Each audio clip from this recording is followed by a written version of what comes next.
CM Revanth Reddy ఇవాళ ఢిల్లీకి వెళ్లనున్నారు. కాంగ్రెస్ ఎన్నికల కమిటీ సమావేశంలో ఆయన పాల్గొంటారు. సీఎం రేవంత్ రెడ్డితో పాటు డిప్యూటీ సీఎం భట్టి విక్రమార్క, సీఈసీలో మెంబర్గా ఉన్న మంత్రి ఉత్తమ్ కుమార్ రెడ్డి కూడా ఢిల్లీకి వెళ్తారు. ఈ సమావేశంలో మిగిలిన నియోజకవర్గాల్లో అభ్యర్థుల ఎంపికపై చర్చించనున్నారు.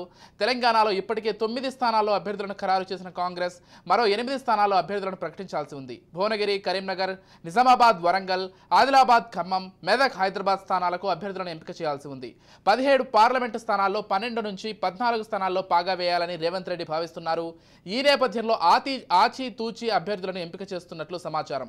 సర్వేలు, స్థానిక నేతల అభిప్రాయాల ఆధారంగానే అభ్యర్థుల ఎంపిక జరుగుతున్నట్లు సీఎం రేవంత్ చెప్పారు.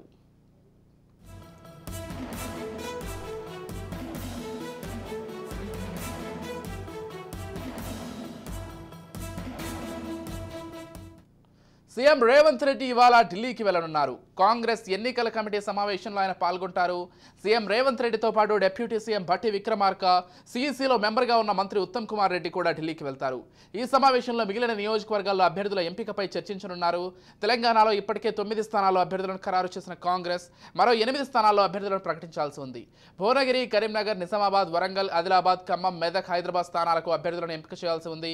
17 పార్లమెంటు స్థానాల్లో 12 నుంచి 14 స్థానాల్లో పాగా వేయాలని రేవంత్ రెడ్డి భావిస్తున్నారు. ఈ నేపథ్యంలో ఆచితూచి అభ్యర్థులను ఎంపిక చేస్తున్నట్లు సమాచారం. సర్వేలు, స్థానిక నేతల అభిప్రాయాల ఆధారంగానే అభ్యర్థుల ఎంపిక జరుగుతున్నట్లు సీఎం రేవంత్ చెప్పారు.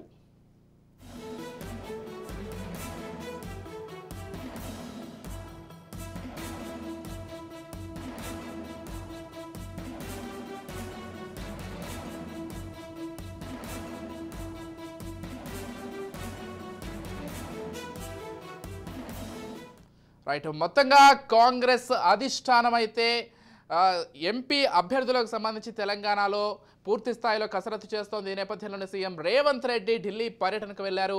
అక్కడ ఈరోజు పూర్తి స్థాయిలో ఎంపీ అభ్యర్థులకు సంబంధించిన ఫైనల్ లిస్టుకు సంబంధించి చర్చించనున్నట్లుగా తెలుస్తోంది. మొత్తంగా 17 స్థానాల్లో సాధ్యమైనన్ని సీట్లు కాంగ్రెస్కు వచ్చేలా ఇప్పటికే రేవంత్ రెడ్డి ప్రణాళికలు రచిస్తున్నారు. ఇదే అంశానికి సంబంధించి మరింత సమాచారం అందించడానికి మా పొలిటికల్ ఎడిటర్ అరవింద్ కోహ్లీ సిద్ధంగా ఉన్నారు ఫోన్ ద్వారా. చెప్పండి అరవింద్. విజయ్, 17 పార్లమెంటు స్థానాల్లో 9 స్థానాలకు ఇప్పటికే అభ్యర్థుల్ని ప్రకటించినటువంటి కాంగ్రెస్ మిగిలిన 8 నియోజకవర్గాలకు సంబంధించినటువంటి జాబితా ప్రిపరేషన్ కి సంబంధించి ఒక క్లారిటీలోకి వచ్చేటటువంటి అవకాశం కనిపిస్తుంది. అయితే ఇక్కడ మొత్తం మీద భువనగిరి, కరీంనగర్, నిజామాబాద్, వరంగల్, ఆదిలాబాద్, ఖమ్మం, మెదక్, హైదరాబాద్ నియోజకవర్గాల్లో ఎవరి అభ్యర్థిత్వం ఖరారు చేస్తారు అనేటటువంటిది ప్రధానమైనటువంటి ప్రశ్నార్థకం కాబోతుంది. అయితే ఈ 17 నియోజకవర్గాల్లో కనీసం 14 నియోజకవర్గాల్లో దీన్ని మొత్తాన్ని ఏకపక్షం చేయాలి అనేటటువంటి ఉద్దేశం తోటి కాంగ్రెస్ వ్యూహాన్ని రచిస్తోంది. రేవంత్ రెడ్డి ఇప్పటికే ప్రకటించారు కనీసం 14 నియోజకవర్గాల్లో గెలవాల్సిందే. కనీసం 12 నియోజకవర్గాల్లో అయితే తమకి సానుకూలత ఉందనేది రేవంత్ రెడ్డి చెప్పినటువంటి మాట. అయితే ఇక్కడ ప్రధానంగా గమనించాల్సింది ఏంటంటే ఇక్కడ వెయిటింగ్ లో ఉన్నటువంటి నియోజకవర్గాల్లో కొన్ని చోట్ల చాలా తీవ్రమైనటువంటి అభ్యర్థిత్వం కోసం తీవ్రమైనటువంటి పోటీ ఉంది. ఆశావాహులు కూడా ఎక్కువ ఉన్నారు. ఖమ్మం నియోజకవర్గంలో చాలా అంటే బలమైనటువంటి వర్గాలుగా ఉన్నటువంటి ఖమ్మం జిల్లాలో బలమైనటువంటి వర్గాలుగా ఉన్నటువంటి మళ్ళీ భట్టి విక్రమార్క తన భార్యకు సీట్ ఆశిస్తున్నారు. పొంగులేటి శ్రీనివాసరెడ్డి తన సోదరుడికి సీట్ ఆశిస్తున్నారు. తుమ్మల నాగేశ్వరరావు తన కుమారుడు డాక్టర్ యుగంధర్ కి సీట్ ఆశిస్తున్నారు. వీళ్లతో పాటు మరికొంతమంది కూడా ఆశిస్తున్నారు. వి హనుమంతరావు తన లాయల్టీకి గుర్తుగా గుర్తించాలి, ఇప్పుడు తనకి ఇది చివరి అవకాశం కాబట్టి సీట్ ఇవ్వాలని చెప్పి ఆయన వి హనుమంతరావు కూడా ఆశిస్తున్నారు. వి హనుమంతరావు మాజీ రాజ్యసభ సభ్యుడు, అలాగే మాజీ ఎమ్మెల్యే, తర్వాత పిసిసి మాజీ అధ్యక్షుడు కూడా. అటువంటి కీలకమైనటువంటి వ్యక్తులందరూ ఆశిస్తున్నారు. అట్లాగే భువనగిరి విషయంలో సీట్ కోసం బలమైనటువంటి పోటీ ఉంది.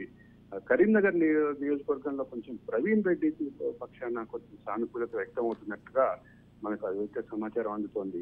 ఇక ఆదిలాబాద్ నియోజకవర్గం విషయానికి వచ్చేసరికి ఆదిలాబాద్ నియోజకవర్గంలో గిరిజనుల్లో లంబాడా, నాన్ లంబాడా గొడవ చాలా వివాదం చాలా ఉధృతంగా ఉన్నటువంటి పరిస్థితిలో నాన్ లంబాడాకి బీజేపీ సీట్ ఇచ్చింది కాబట్టి ఇప్పుడు లంబాడాకి అభ్యర్థికి సీట్ ఇస్తారనేటటువంటి ఊహాగానాలు జరిగినాయి. దాని విషయంలో రేఖా నాయక్ పేరు బాగా ఎక్కువగా ప్రచారంలో ఉన్నటువంటి పరిస్థితి ఉంది.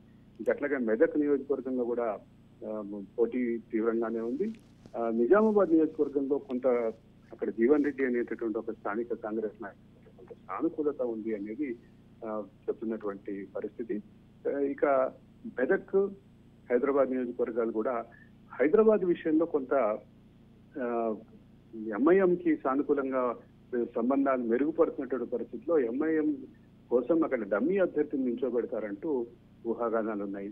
వీటన్నిటికీ ఈ రోజు రేపట్లో పూర్తి స్థాయిలో క్లారిటీ వచ్చేటటువంటి అవకాశం అయితే కనిపిస్తుంది విజయ్. ఎస్, అంటే అరవింద్ ఇక్కడ ఒక విషయం, అంటే ఏదైతే ఇప్పటికే కాంగ్రెస్ లో కొంత ఓవర్ఫ్లో ఉందనేది మనందరికీ తెలిసిందే. ఇప్పుడు మళ్ళీ కూడా బీఆర్ఎస్ నుంచి చాలా మంది నేతలు కాంగ్రెస్ లోకి వెళ్తున్నారు. అది కూడా పార్లమెంట్ ఎలక్షన్స్ దగ్గరగా ఉన్నటువంటి ఈ తరంలో వెళ్తున్నారు కాబట్టి చాలా మంది ఎంపీ సీట్లను కూడా ఎక్స్పెక్ట్ చేసే అవకాశం ఉంది. అంటే ఈ నేపథ్యంలో ఏ విధంగా వీళ్ళందరినీ కూడా అంటే బుజ్జగించే ప్రయత్నం కావచ్చు, ఎవరికైతే సీట్లు రాలేదో వాళ్ళని ఏ విధంగా ఒక కొలిక్కి తీసుకొచ్చే ప్రయత్నం కావచ్చు జరుగుతుంది. దాంతోపాటు ఎంపీ సీట్లకు సంబంధించి స్థానిక నేతల సలహాలు తీసుకుంటున్నట్లుగా కూడా తెలుస్తుంది. అంటే ఏదైతే ఇప్పుడు ఒకవేళ పాలమూరు అయితే, ఫర్ ఎగ్జాంపుల్ పాలమూరు అయితే పాలమూరు లోకల్గా ఉన్నటువంటి నేతల అభిప్రాయాలు తీసుకున్నట్లుగా ఈ విధంగా కూడా ప్రచారం జరుగుతోంది. అంటే అన్ని అంశాలను పరిగణలోకి తీసుకున్న తర్వాత ఎంపీ అభ్యర్థిని ఫైనల్ చేస్తున్నట్లుగా తెలుస్తోంది, ఎక్కువగా సీట్లు కాంగ్రెస్ సాధించడానికి.